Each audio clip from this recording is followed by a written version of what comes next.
Economical and cultural conditions. Medina was a veritable oasis. The soil was conducive to systematic cultivation and hence, its population was given over to farming and gardening. The main produce of the city consisted of grapes and dates, of which there were numerous groves, trellised and untrellised. 2 or more palm trees occasionally grew out of a single root. Cereals and vegetables of different varieties were cultivated in the farms, but the date palm remained the chief item on the menu of the people, especially in times of drought, for the fruit could be stored for sale or exchanged with other necessities. The date palm was the queen of Arabian trees, the source of prosperity concerning the people of Medina, providing them with solid food and fodder for the camels. Its stems, barks and leaves were also utilized in the construction of houses and manufacture of other goods for daily use. Countless varieties of date palm were grown in Medina, where the people had, through experience and experimentation, developed methods to improve the quality and production of dates. Among these was the distinction made between the male pollens and female pistils of date palms and the fertilization of ovules, which was known as tabir. Medina was a leading agricultural center. It had also a flourishing mercantile business, though not of the same magnitude as that of Mecca.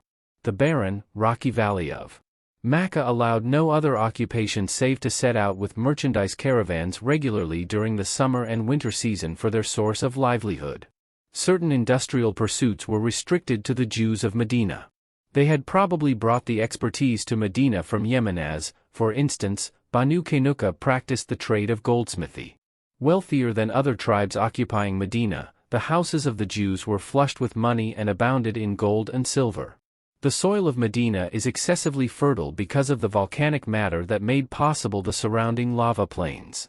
The town stands at the lower part of the valley, where watercourses running from the higher altitudes irrigated the agricultural lands and date palm plantations. A verdant wadi well supplied with water and laden with gardens and vineyards, then known as a kik, was the pleasure spot of Medina's residents. There were many wells scattered all over the town, whereby almost every garden had one by which it was irrigated, for underground water was found to be in excess. The vineyards and date plantations, enclosed by garden walls, were known as hayet.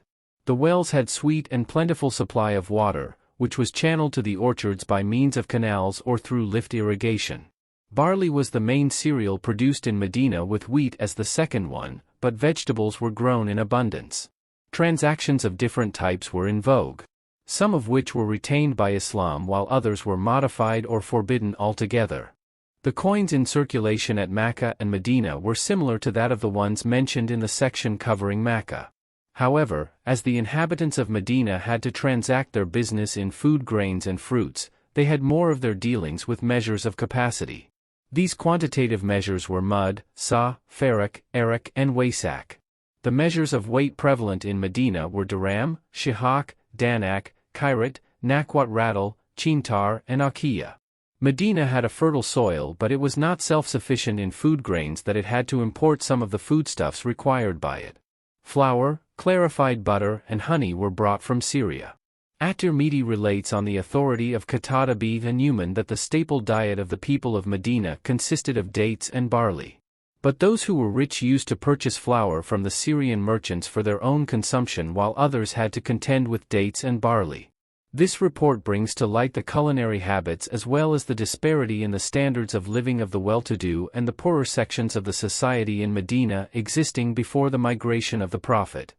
In Medina, the Jews constituted the affluent class, while the Arab tribesmen, like other naive and guileless Bedouins, were not bothered about the future and did not even concern themselves on saving for the rainy days. Apart from that, generosity was in their blood, which manifested itself in selflessly spending for the entertainment of their guests. Naturally enough, they were very often forced to borrow money with interest from the Jews by pledging their personal property. The livestock raised by the people consisted, for the most part, of camels, cows and ewes.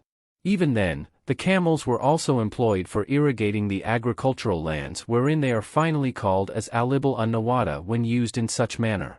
Medina had several pastures, of which the two, Dagabata and Gaba, were more well known.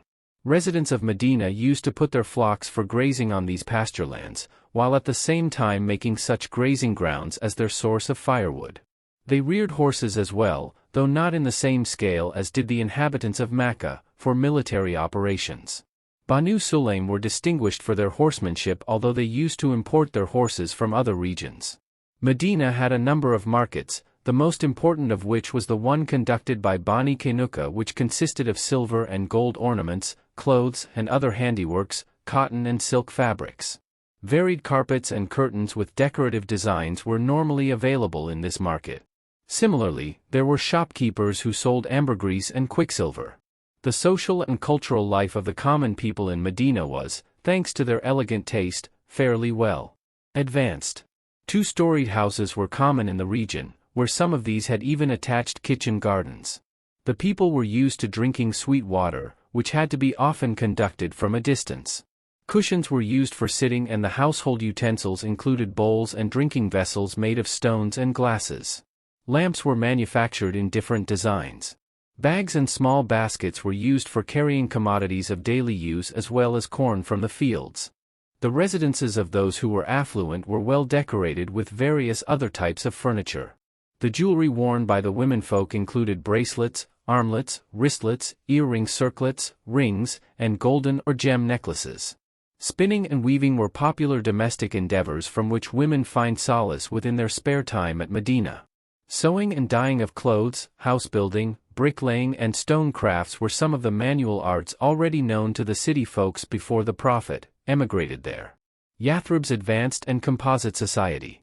The hijra of the Prophet and his companions from Mecca to Medina was, in no wise, an emigration from a town to any hinterland known by the name of Yathrib, but from one city to another. The new home of the émigrés was, at the same time, different in many respects from the town they had left. For one, it was comparatively smaller than Mecca, but the society was more complex in comparison to the social life of Mecca.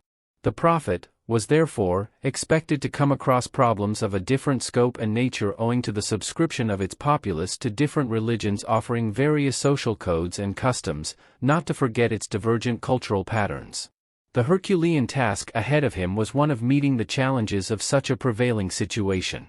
By and large, only a prophet could achieve such a feat, one who was commissioned and blessed by God with wisdom, foresight, conviction and firmness of purpose and capacity to smother and blend the conflicting ideas and ideals into a new concept, one which could usher the dying humanity into a new brave and commendable world. And, above all, such arbiter or savior had to have a lovable personality. How very aptly has God set forth the services rendered by that benefactor of the human race. And, as for the believers, hath attuned their hearts. If you had spent all that is in the earth, you couldst not have attuned their hearts, but Allah hath attuned them. Lo! He is mighty, wise. Quran 8 hours 63 minutes.